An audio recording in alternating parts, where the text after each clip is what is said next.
Salut, c'est Marie-Noëlle Yoder pour Bible Tunes, la Bible pour ton quotidien avec Dieu. Le texte pour aujourd'hui se trouve dans la lettre aux Philippiens. Philippiens 4, les versets 15 à 23, et je les lis dans la traduction Nouvelle Français courant. Vous le savez bien vous-même, Philippiens. Quand j'ai quitté la Macédoine, à l'époque où la bonne nouvelle commençait à être annoncée, vous avez été la seule église à m'aider. Vous seul avez participé à mes gains et à mes dépenses. Déjà, quand j'étais à Thessalonique, vous m'avez envoyé plus d'une fois ce dont j'avais besoin. Ce n'est pas que je cherche à recevoir des dons, mais je désire que vous en tiriez un bénéfice. J'ai donc bien reçu tout ce que vous m'avez envoyé. C'est plus que suffisant. Maintenant qu'Épaphrodite m'a apporté vos dons, je dispose de tout le nécessaire. Ces dons sont comme une offrande d'agréable odeur, un sacrifice que Dieu accepte et qui lui plaît. Mon Dieu pourvoira à tous vos besoins, selon sa magnifique richesse, dans l'union à Jésus-Christ. À Dieu notre Père soit la gloire, pour toujours. Amen. Saluez au nom de Jésus-Christ chacun des membres de votre Église. Les frères et les sœurs qui sont avec moi vous adressent leurs salutations. Tous les croyants d'ici, et spécialement ceux qui sont au service de l'Empereur, vous adressent leurs salutations. Que la grâce du Seigneur Jésus-Christ soit avec vous tous.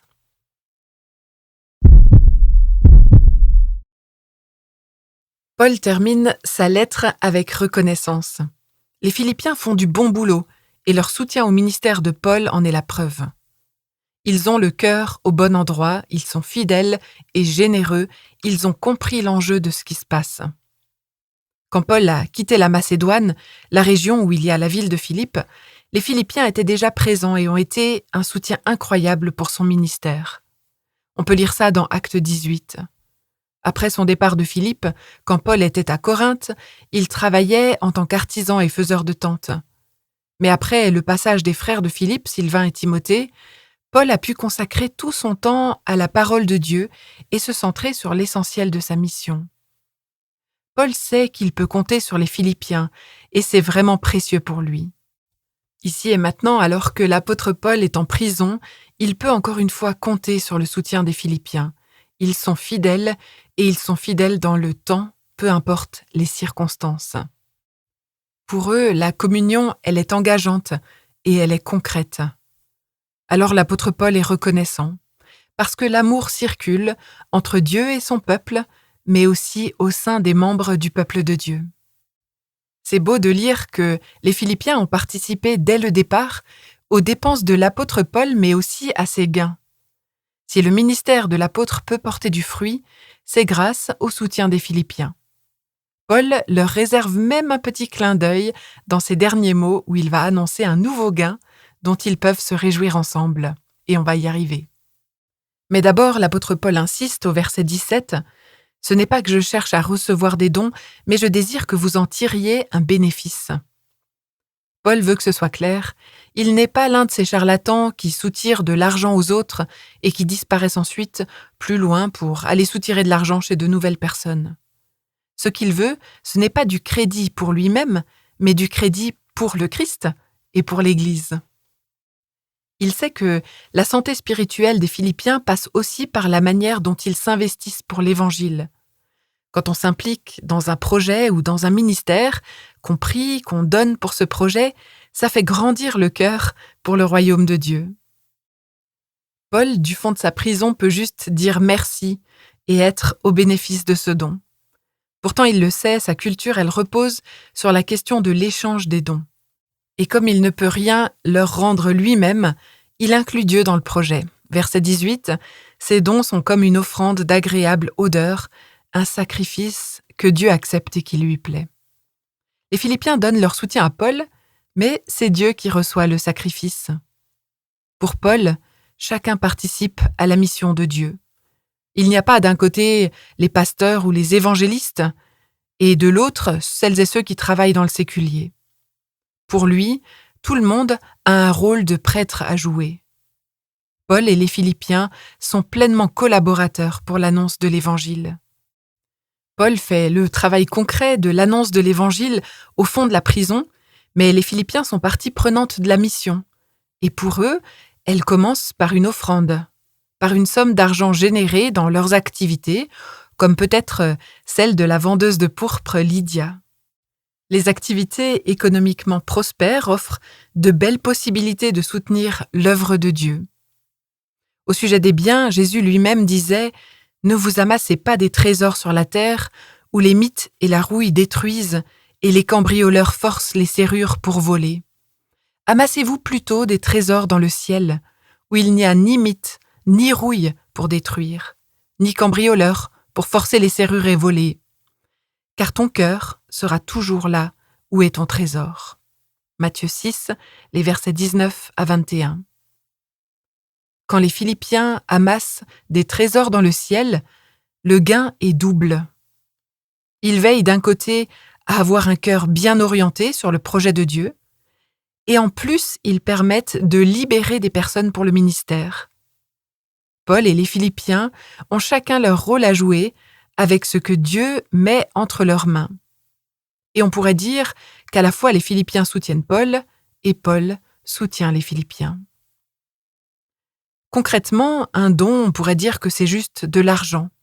Mais pour Paul, c'est plus que cela. C'est un acte cultuel. Les sacrifices étaient présentés par les prêtres dans l'Ancien Testament, et ils formaient comme un parfum qui monte vers Dieu et qui lui est agréable. Ici, l'Église présente son offrande et Dieu sent le bon parfum qui s'en dégage.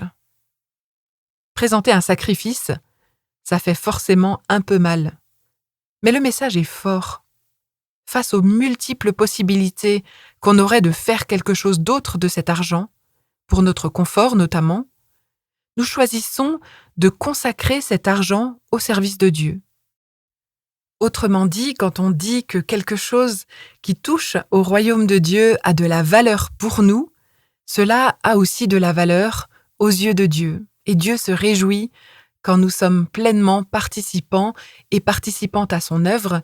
Ça se fait de 1000 manières, mais entre autres aussi par nos dons. Notre sacrifice, de toute façon, aussi grand soit-il, n'est toujours que réponse à celui qui a sacrifié bien plus que cela. Comme Paul le rappelle au chapitre 2, Jésus a tout laissé par amour pour nous. Il a tout donné, tout sacrifié. Il était prêt à laisser sa vie pour que tous puissent accueillir la bonne nouvelle du salut. Paul ne peut rien rendre. Alors quand les Philippiens offrent une part de leur argent à Paul, c'est Dieu qui leur adresse un reçu.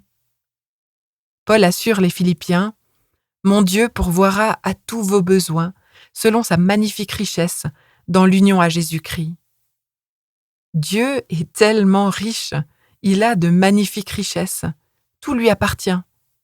Alors tu peux participer à son œuvre, il subviendra à tous tes besoins. Dieu sait pourquoi tu donnes et où tu donnes. Il voit ce que tu sacrifies et ça compte pour lui. Verset 20. À Dieu notre Père soit la gloire pour toujours. Amen.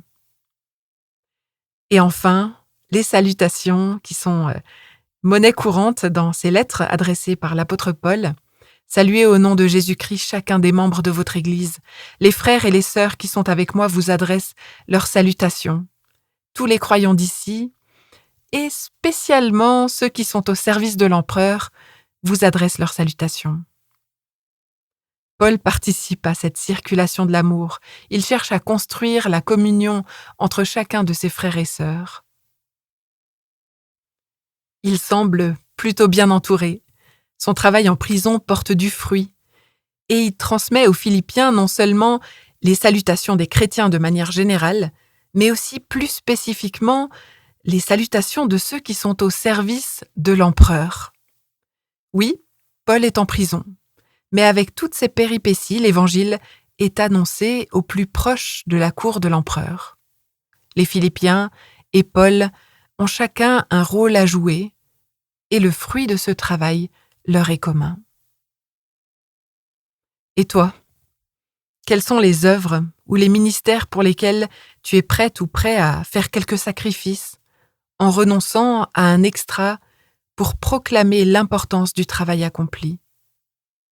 C'est une question importante à se poser régulièrement pour garder nos cœurs bien orientés et marquer notre engagement par une offrande d'odeur agréable pour Dieu. Alors à la fin de cette lettre aux Philippiens, j'espère que toi aussi tu te trouveras encouragé à toujours à nouveau rechercher cette joie profonde et à fixer tes regards sur le Christ. Que la grâce du Seigneur Jésus-Christ soit avec vous tous. Que le Seigneur te bénisse. Merci de m'avoir écouté sur Bible Tunes et d'avoir parcouru avec moi cette lettre aux Philippiens.